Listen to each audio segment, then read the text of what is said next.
하나님 말씀 보겠습니다.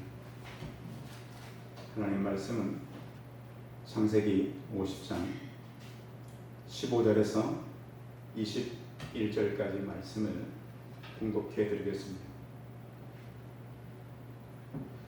요셉의 형제들이 그들의 아버지가 죽었음을 보고 말하되, 요셉의 혹시 우리를 미워하여 우리가 그에게 행한 모든 악을 다 갚지나 아니할까 하고 요셉에게 말을 전하여 이르되, 당신의 아버지가 돌아가시기 전에 명령하여 이르시기를, 너희는 이같이 요셉에게 이르라.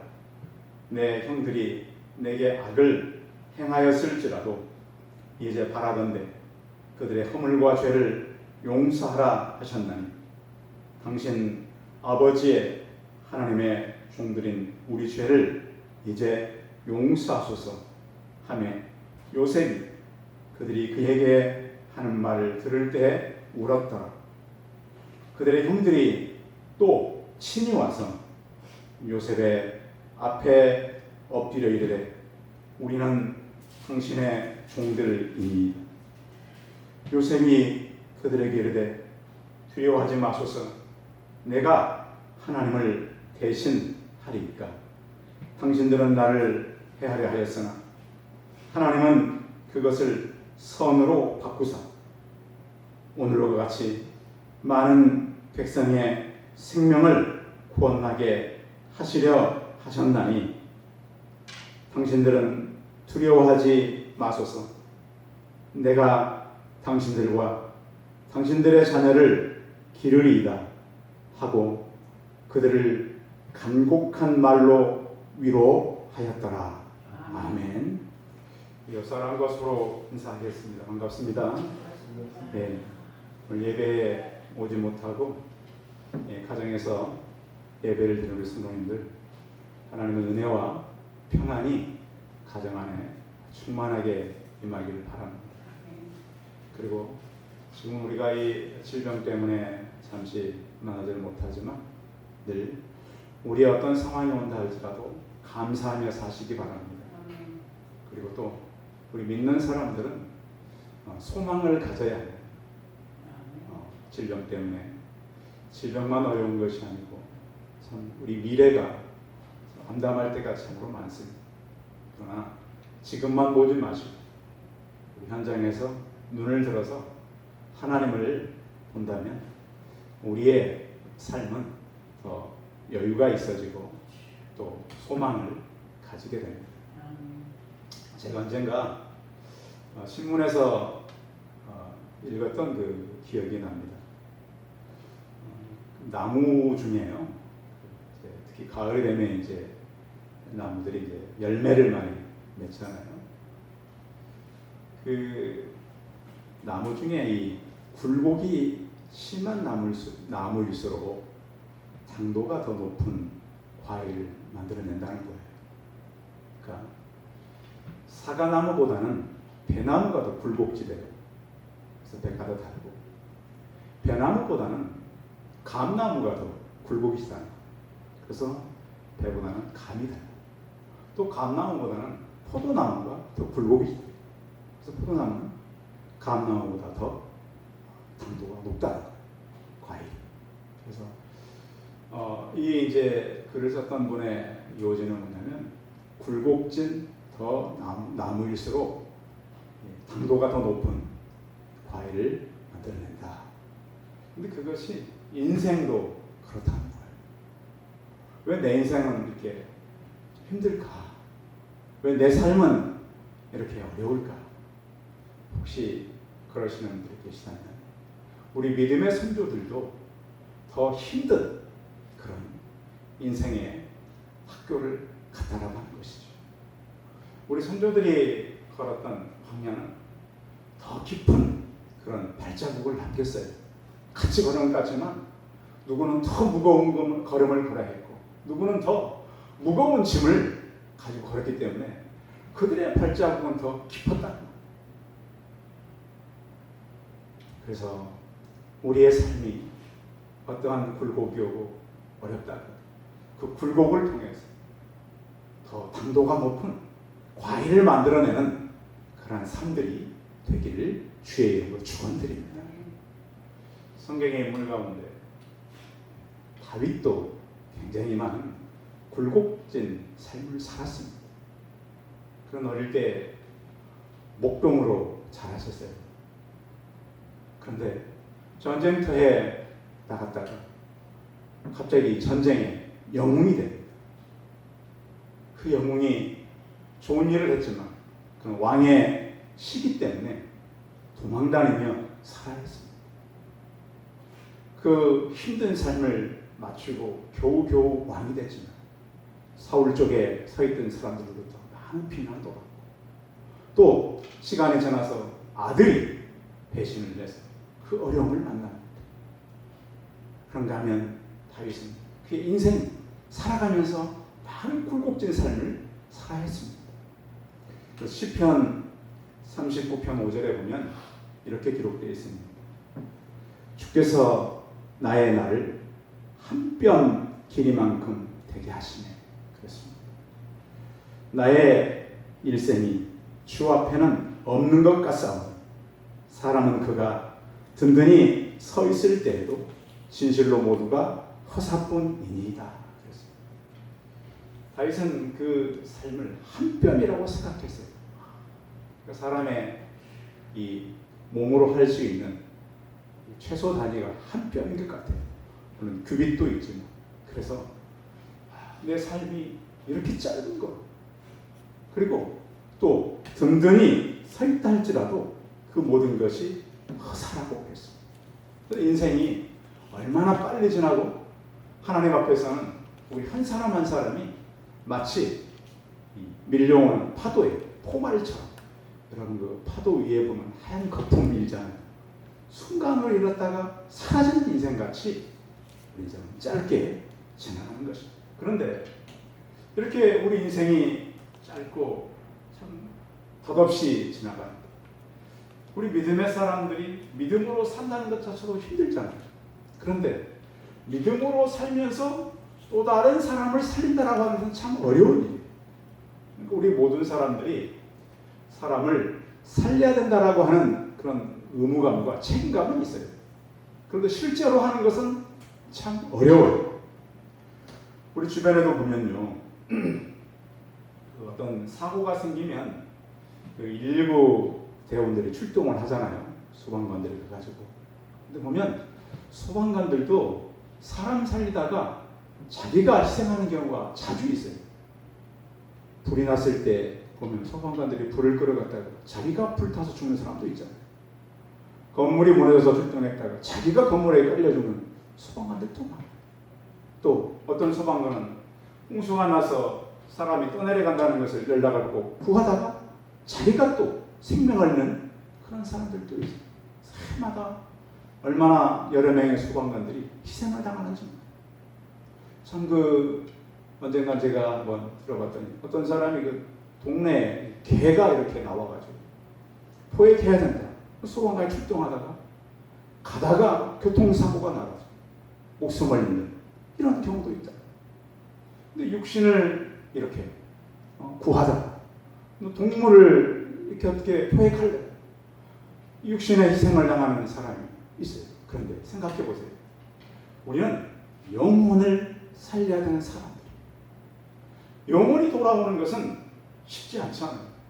금방 해결할 수 있는 것도 아니죠. 어떤 사람은 짧은 시간에 돌아오는 거 하면 어떤 사람은 수십 년이 걸리기도 해요.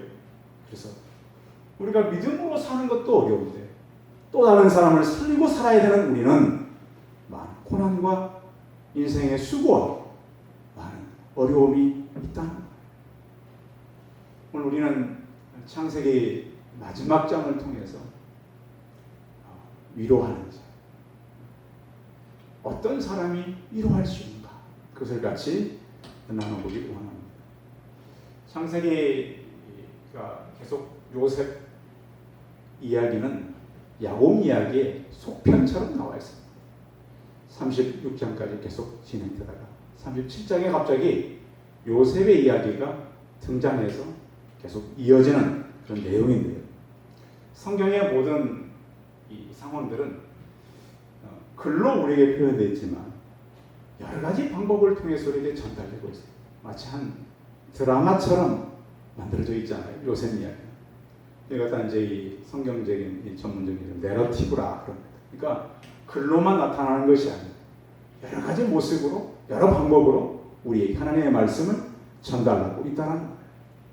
그런데 구약의 모든 이야기는 예수님의 그림자예요. 그럼 요셉에게도 예수님의 그림자의 모양이 있겠죠. 그래서 왜 창세기를 요셉 이야기로 마치게 되는가? 요셉은 아버지의 사랑을 참 많이 받았던 그런 사람이죠. 형제들 가운데 참 그 누구보다 더 아마 야곱은 이 요셉을 아꼈어요. 근데 그는 미움을 받기 시작한 것이 그의 꿈 이야기 때문입니다. 하루는 요셉이 꿈을 꿨더니 이 자기의 곡식단이죠. 단은 일어서는데 11단이 자기를 향해서 절을 하더라고요. 어리니까 잘 모르니까 이 얘기를 형들에게 했더니 형들이 그를 굉장히 미워합니다. 네가 우리 왕이 되겠냐? 우리를 다스리는 자가 되겠냐? 그렇지 않아도 아버지 사랑을 독차지 하는 것 같아서 참 미웠는데 이 꿈 때문에 더 미워하게 됐습니다. 그런데 요셉은 또 꿈을 꿉니다. 하룻밤에 꿈을 꾸는데 꿈을 꾼즉 해와 달과 별이겠죠. 11별이 내게 자라다 있다. 이 얘기를 했더니 형들이 더 미워하게 됐습니다. 아버지도 그를 생각해보면 꾸짖었다 그랬습니다.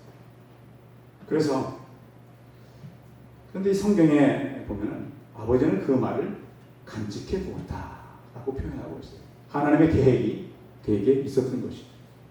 그런데 꿈의 대가는 너무 컸어요. 이 꿈으로 인해서 요셉은 노예로 팔리게 돼요. 노예로 팔리게 됐는데 다행히 또 노예로 갔지만 그 요셉의 일하는 집에서 인정을 받아요. 살만한가 했더니 그곳에서 오히려 모함을 당하고 죄인이 되게 됩니다. 소망은 끊어지고 그는 이제 그 미래를 기대하기가 어렵게 됐어요. 감옥까지 갔으니 청년에게 무슨 꿈이 있겠습니까? 하나님은 그곳에서 끌어올리시는 살아계신 하나님. 그러니까 지금 우리는 자꾸 내가 어려운 때만 생각할 때가 많아요. 하나님은 우리 인생을 아름답게 또 영광되게 하시기 위해서 우리를 이 땅에 보내셨습니다. 이것을 하나님의 섭리라고 합니다. 그래서 성경에 보면 하나님께서는 모든 것을 합력하여서 선을 이루시는 하나님. 그래서 우리의 모든 상황이 합쳐져서 하나님의 의를 이루는 그런 삶을 우리를 이끄신다라고 하는 것입니다. 이것이 바로 하나님의 절대 주권입니다. 하나님은 그의 계획을 가지고 우리 한 사람 한 사람을 이끌어가고 창조주 하나님은 사람뿐만 아니라 모든 만물을 그렇게 이끌어가고 계신다는 거예요. 그래서 오늘 본문에 보면 형들이 아버지가 돌아가시자 그들의 잘못을 다시 요셉에게 다가와서 용서를 구합니다. 아마 이 사건이 요셉을 팔아버렸던 사건은 이제 한 거의 30년이 벌써 지난 사건이에요. 그런데 왜 형들이 아버지 장례식 후에 이런 얘기를 할까요? 근데 이 사건은 굉장히 충격적인 사건입니다.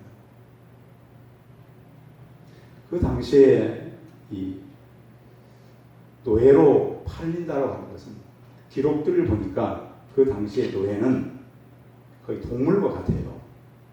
이 애굽 시대. 그래서 다른 동물, 일하는 동물들은 이 말이나 낙타나 낙이나 이런 거잖아요. 그래서 사람은 노예는 두 발을 가진 동물로 취급됐어요.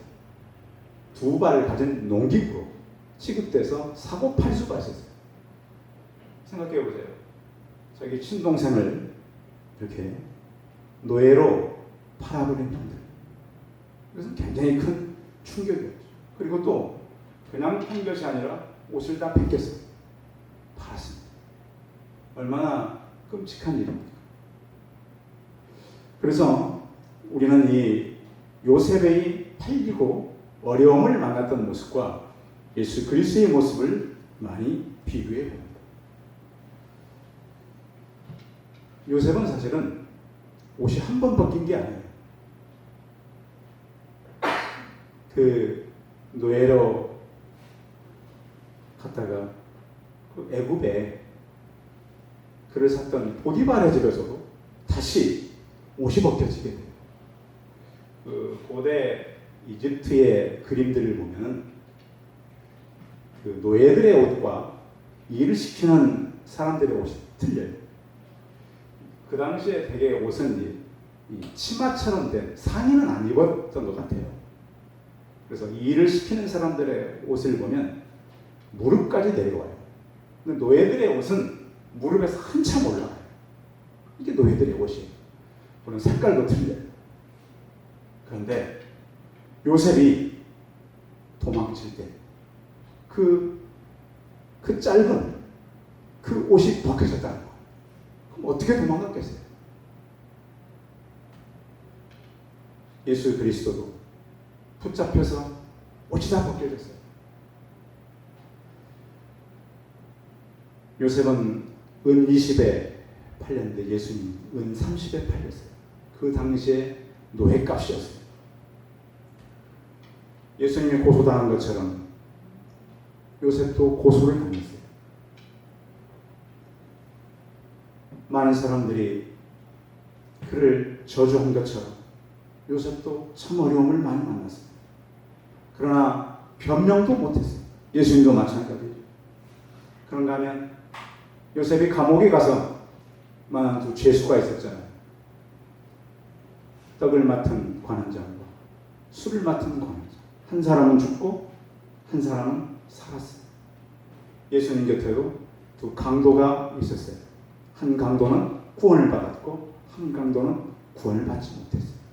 그래서 예수님의 이 모습이 요셉에게 많이 있어요. 그림자죠. 그래서 왜 이런 고난을 만났는가? 결국은 그 예수 그리스도의 그림자로서 그는 살아. 또 우리도 다시 오실 예수 그리스도의 모형으로서 살아갈 수 있다는 거죠. 근데 결국이 중요한 거죠. 예수 그리스도는 부활하셨고 요셉도 감옥에 갔지만 총리가 되었다. 그래서 그 이후에 한 일을 성경은 우리에게 기록해 놓는 거죠.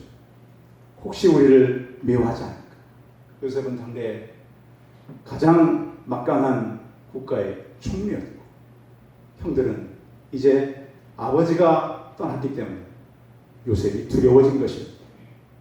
그런데 성경에 보면 로마서 12장 19절에 내 사랑하는 자들아 너희가 친히 원수 갚지 말고 하나님의 진노하심에 맡기라 그랬습니다. 근데 이번만 아니라 형들하고 요셉의 화해는 창세기 앞쪽으로 가야 됩니다. 45장에 가면 요셉을 찾아온 형들과 화해 장면이 나타납니다. 형들을 만나서 자기가 요셉이라고 얘기하고 형들과 우는 그런 장면이 있습니다. 그는 참 긍휼의 사람이었습니다. 그 형들에게 자기의 억울함을 얘기하지 않았습니다. 오히려 먼저 눈물을 흘리며 긍휼한 마음을 가졌던 것입니다. 왜 그가 긍휼한 마음을 먼저 가질 수 있을까요? 그것은 하나님의 긍휼을 입었기 때문입니다. 그리고 또 요셉은 지금까지 자기가 이렇게 된 것이 다른 사람의 계획이 아니라 하나님의 계획이라고 믿고 있는 것이죠. 우리 성경에 한번 돌아가 볼까요?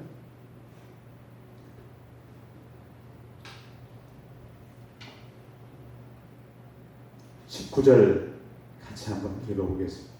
용사할 때 19절 19 읽어봅니다. 시작. 요셉이 그들에게 이르되 두려워하지 마소서, 내가 하나님을 대신하리이까. 그렇습니다. 이 모든 것은 하나님이 하셨습니다. 이 일이 형들도 얼마나 이 잘못한 것이 크다고 얘기했으면 다시 얘기하겠습니까? 요셉은 참 험난한 인생을 살았잖아요. 요셉이 복수하려면 복수할 수 있었겠죠. 근데 저는 그런 생각을 해봤어요. 요셉이 총리가 되었을 때 가장 두려워했던 사람은 누굴까? 그 가족이 누굴까? 아마 보디발의 가족 아닐까? 요셉을 모함했던 이 보디발 아내 얼마나 놀랐을까요? 내가 모함해서 감옥에 집어넣었더니 그 청년이 총리가 되었대. 물론 성경에는 없어요. 그런데 아마 이 보디발의 아내는 요셉 이름만 들어도 그의 평생을 두려워하면서 살았을까요? 언제 이 사람이 찾아오지 않을까? 언제 나를 복수하지 않을까? 심장이 떨리는 삶을 살았을 것입니다. 그러니까 우리 기독교인들이요, 억울함을 만나잖아요. 두려워할 거 없어요. 참 요즘에 저는 이렇게 우리 교회 또 주변 믿는 사람들 보면 참 힘든 것들이 참 많아요. 그러나 우리 억울함은 누가 갚으셔요? 하나님이 갚으셔요. 하나님이 일하셔요. 하나님께서 원수 갚는 것을 내게 맡기라 그랬어요. 그래서 우리는 요셉을 보면서 하나님 앞에 남은 삶을 감사하며 사시길 바랍니다. 모든 일을 합력하여서 선을 이루실 것입니다. 로마서 8장 28절에도 그랬습니다. 우리가 알거니와 하나님을 사랑하는 자, 곧 그의 뜻대로 부르심을 입은 자들에게는 모든 것이 합력해서 선을 이루느니라. 아멘. 그래서 요셉의 모든 것을 합력해서 선한 것을 이끄셨어요. 그리고 또 우리는 고통을 넘어서 하나님의 일하심이 있다는 걸 믿어야 돼요. 자, 바울이 고린도후서 4장 8절에 이렇게 말씀했어요. 우리가 사방으로 우겨쌈을 당하여도 쌓이지 아니하며 답답한 일을 당하여도 낙심하지 않는다고 했습니다. 전 요즘에 참 답답한 일 많아요. 우리 국가의 미래도 그렇고요. 지금도 마찬가지예요. 질병과 싸우고 있는데 참 답답함이 너무나 커요. 우리 교회들은 참 예수님을 닮아서 순진한 양들 같아요. 그런데 하나님은 왜 요셉을 보내고 우리를 보냈을까요? 큰 구원을 이루기 위해서 보내는 거예요. 나뿐만 아니라 앞으로 살아갈 우리 후손들을 위해서 우리를 보낸 거예요. 그래서 우리는 우리만 위해 살 것이 아니라 후손들을 위해서 살아가야 돼요. 자, 오늘 이 본문 보시면 요셉이 이렇게 말하고 있어요. 자, 본문 한번 읽어볼까요? 21절 읽어봐요. 21절 시작. 당신들은 두려워하지 마소서. 내가 당신들과 당신들의 자녀를 기르리이다 하고 그들을 간곡한 말로 위로하였더라. 자녀들을 어떻게 한다고요? 기른다고요. 하나님은 생명을 보존하기 위해서 요셉을 먼저 애굽에 보낸 것입니다. 그래서 하나님께서는 다 무너질 것 같고 없어질 것 같은데 구루터기를 남긴다 그랬어요.